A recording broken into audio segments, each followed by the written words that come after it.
All right, let's put this one to rest once and for all.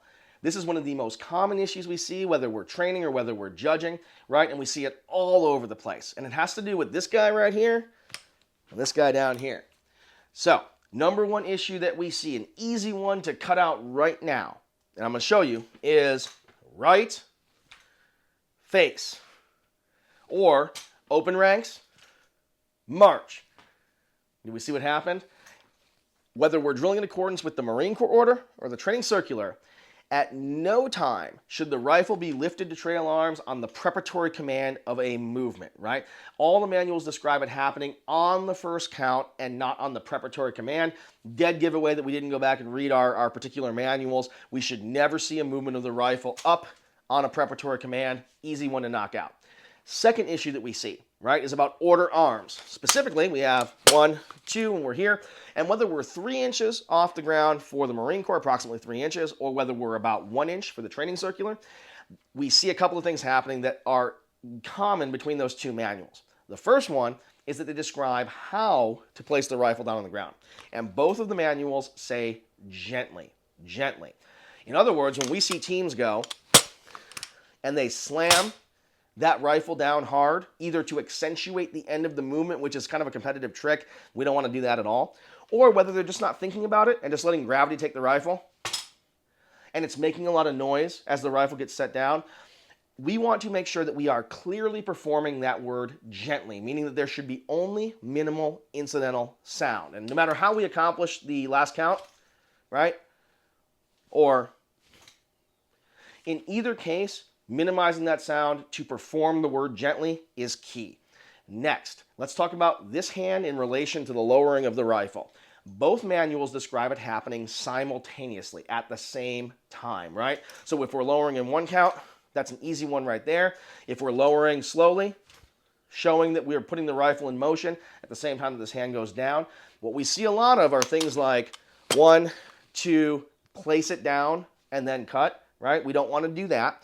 Sometimes for our Marine Corps friends, we see drop, drive, cut, ease, right? And the lowering happens after the cutaway, which is an ism for the recruit training depots. But if we're doing pure 50-60 drill, like in competitions, we want that to happen simultaneously. So at the same time the rifle goes down, that hand is moving back to the position of attention. That happens at the same time.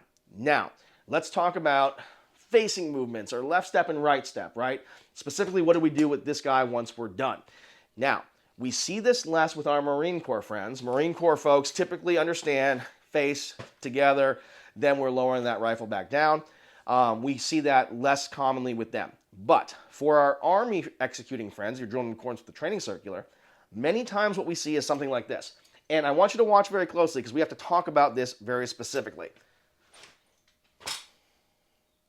Did you see what happened? Now, the Army training circular says, when the movement is complete, return the rifle to its original position, right? So if I ditch the rifle here for a second, right? Let's talk about the facing movement. When is it complete? And if you said when the heels are online and I'm facing in the new direction, you would be correct. Then let's talk about the word return. Return is a verb. It's an action word for all of our English friends out there. It's an action word that means to take the rifle from its current position back to its former position. So it's describing an action. It's not describing a placement. It's describing a motion. And so I want you to watch this again. When did I take the action, right, the verb, return, when did I do that in relation to the facing movement? And if your answer is in the middle of the facing movement, you would be correct. Now, this creates a couple of issues. One is it's not what the words tell us to do. The words tell us to complete the facing movement, heels are online, then return the rifle to the marching surface, right? That's one issue. It also creates this interesting issue where, if, especially on like a left face or if you were doing a left step, right, you would have to pre-triangulate where you wanted the rifle to come down as your own foot was moving to place that rifle, meaning that the chances of it being aligned to the foot are pretty slim because they are both moving at the exact same time, right? And the third issue, very interestingly, that it creates is that if you are trying to be sharp, let's say we're doing a right face, and we're trying to slam that heel into the other heel, right? Not stomp, but slam the heel into the other heel. A lot of intensity, physicality behind that. And at the same time, we're trying to do the gently thing. we might run into a scenario where our body rebels and our hand mirrors what our foot is doing. It's very difficult to do two opposing type motions at the exact same time. And a lot of times what we see is step, slam. And that slam comes from the intensity of the foot or the leg driving into the other heel and not then controlling what this arm does.